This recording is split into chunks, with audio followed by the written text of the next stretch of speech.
এখন আমরা এটার ক্ষেত্রে আমরা তার মা-বাবাকে অনেক বুঝাই। যেহেতু আমরা এলাকার মাঝে আছি। যাইয়া বুঝাই এটাই যে দেখেন আপনার মেয়েকে যদি এখন বিয়ে-শাদী দেন, আপনারই এই হসপিটাল নিয়ে দৌড়াদৌড়ি করতে হবে। এর চেয়ে ভালো হবে ১৮ বছর পরে বিয়েটা দেন। যেহেতু আপনার আর কষ্ট থাকবে না। তারপরে যদি না মানে তাহলে আইন আছে।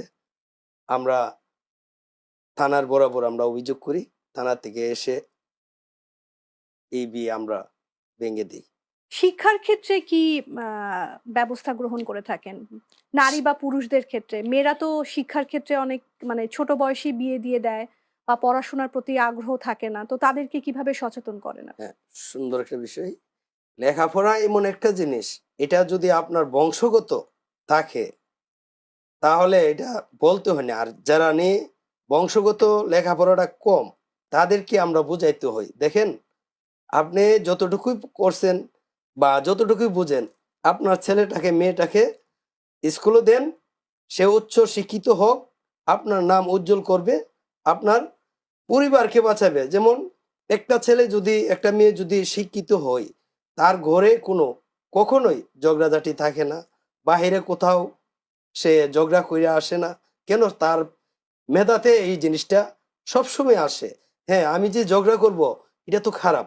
তার বইয়ের মাধ্যমে যতটুকু শিখে তার চেয়েও বেশি তার মেধাতে কাজ করে যে হ্যাঁ, আমরা ঝগড়া করলে আমার মা-বাবাদের অসম্মানী হবে। তাই বলে আমরা অনেকেই অনেক ধরনের বোঝাই আসে না। এখন বর্তমানে 80% ছেলে-মেয়ে ভালো উচ্চশিক্ষিত হইতেছে। এটা আমার সামনে। আমি সবাইকে খুব ধন্যবাদ সুন্দর জানাই। কথা। আমরা সেটাই প্রত্যাশা করছি। সময় হলো ছোট্ট একটি বিরতি নেবার। বিরতি নিয়ে ফিরে আসছি কিন্তু। প্রিয় দর্শক, সময় হলো ছোট্ট একটি বিরতি নেবার। চ্যানেল এস এর সাথেই থাকুন।